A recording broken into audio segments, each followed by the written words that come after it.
You're tuning into Black and White Sports on YouTube. The no-holds-barred truth on sports. The main event starts now.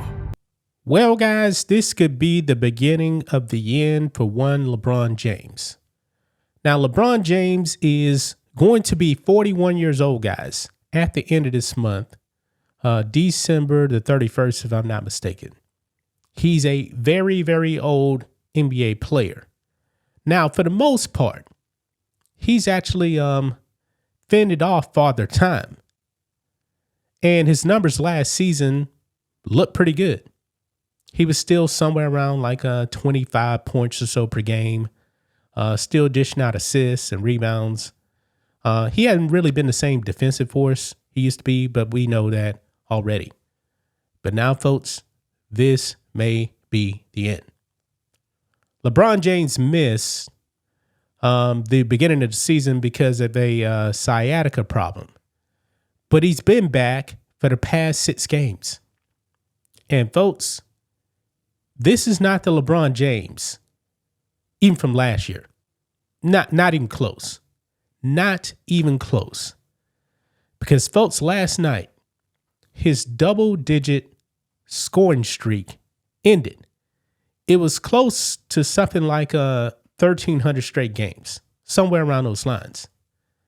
He scored 8 points. Now, folks, I don't really believe that the 8 points is really the problem. I remember prime Kobe and Shaq playing together. It was a regular season game. This is like 2002 or something like that. They were god awful in that game. Both of them, I believe, scored only 8 points in that game. However, they were in their prime. They just had a really, really, really, really bad night. LeBron James is almost 41 years old, guys. And we're going to go over his numbers, man. It's pretty shocking. The production drop off just from last year. Father Time is undefeated. And you know what? Maybe LeBron actually get better. Remember, he was out with an injury, okay? But this is a bad sign right here, guys. These numbers aren't even close to being LeBron James. We knew eventually, the longer he played, eventually it was going to catch up with him. It may have just caught up with him, folks. So let's go ahead and get into it. Here we go. Right over here on ESPN, LeBron held to 8 as double-digit point streak ends in Lakers win. Now, the Lakers are actually having a pretty good season.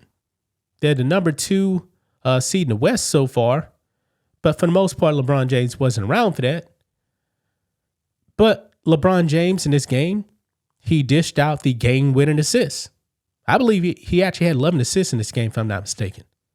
But look here. It says here, LeBron James knew his record streak of double-digit scoring efforts was in jeopardy. And in the moment, he didn't care. The right play was to pass the ball, so he did. And with that, his streak ended. Yeah, I got to give him credit, man. He passed the ball for the game-winning shot, and the Lakers won. James's run of 1,297 consecutive double-digit regular season scoring efforts ended Thursday night, when the NBA's career points leader was held to 8 points in the Los Angeles Lakers' 123-120 win over the Toronto Raptors. He had the game-winning assist, setting up Rui Hachimura's three-pointer as time expired. Afterwards, James was asked what his thoughts he had about the streak ending. None, he said. We won. James could have tried to win the game and extend the streak on the final possession, but he instead passed to Hachimura in the left corner. Hachimura connected and James threw his hands in the air in celebration. Quote, just playing the game the right way. You always make the right play, James said. That's just been my MO. That's how I was taught to play the game. I've done that my whole career. So, but here's the concern, folks. Okay, right here. If you actually click on LeBron James's stats, he's averaging 14 points per game, 4.3 rebounds, which is really low for him, and 7.8 assists. Now, I believe the 7.8 assists is right along the lines of about his career average. But look here. He has played in 6 games. Now, the Lakers, they are 5-1 in these games. And LeBron James is playing minutes. He's averaging 32.8 minutes per game. He's shooting 41% from the field. 41% from the field, folks. 14 points per game. I mean, this is pretty low. And here's the thing, man. In the previous game against the Phoenix Suns, which they lost, he barely scored double digits. He got right at 10 points. Right at 10 points. And look here, man. He's only had over 20 points one time. And that was actually against the Clippers when he had 25 points. Now, if you were to ask LeBron James, he's going to say, hey, I'm not a scorer.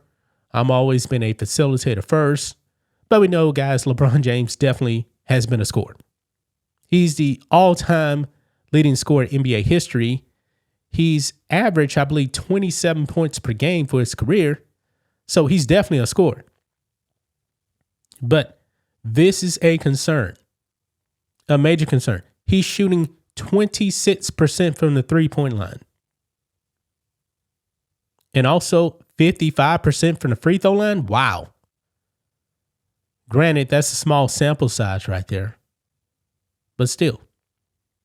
Now the assists look really good. 7.8 assists per game. But his scoring is way, way, way off, folks. Now his career numbers here, when it comes to assists, yeah, he's right along the lines of his career numbers on assists. He's averaged 7.4 assists per game. He's actually a little bit up on that so far. But guys, you can clearly see the drop-off right here. You can clearly see the drop-off. He's shooting 10% less from the field than he did last season. Granted, that was 70 games. The three-point percentage, career low. I mean, pretty much, guys, all the major categories are career lows. Now, his rookie season, he shot 41.7%. He's down at 41.3% career low. Free throws, LeBron gets a lot of flack at the free throw line, but he's a career 74% free throw shooter. He's a 55, career low. Rebounds, career low. Scoring, career low. I mean, he's up there, guys. He's up there. This could be the end. Remember, he doesn't have a contract for next season. So I was always anticipating, guys, that this is probably going to be his last season. I'm sticking by that. I think this is going to be his last season. Now, will he actually make the All-Star team? I'm pretty sure he'll make the All-Star team simply because he's still super popular and fans are just going to vote him in as a starter. Now, does he deserve to be on the All-Star team? No, of course not. Of course not. He hadn't played much. And in these 6 games, he hasn't been great. Just hasn't. But gonna leave right there, guys. That's just my thoughts on this. What do you guys think of this? Black and white sports fans, let us know what you think about all this in the comments. Make sure to subscribe to the channel. And we'll catch you next time. Thanks for watching the show. Be sure to like, comment, and subscribe. Be sure to tune in next time on Black and White Sports.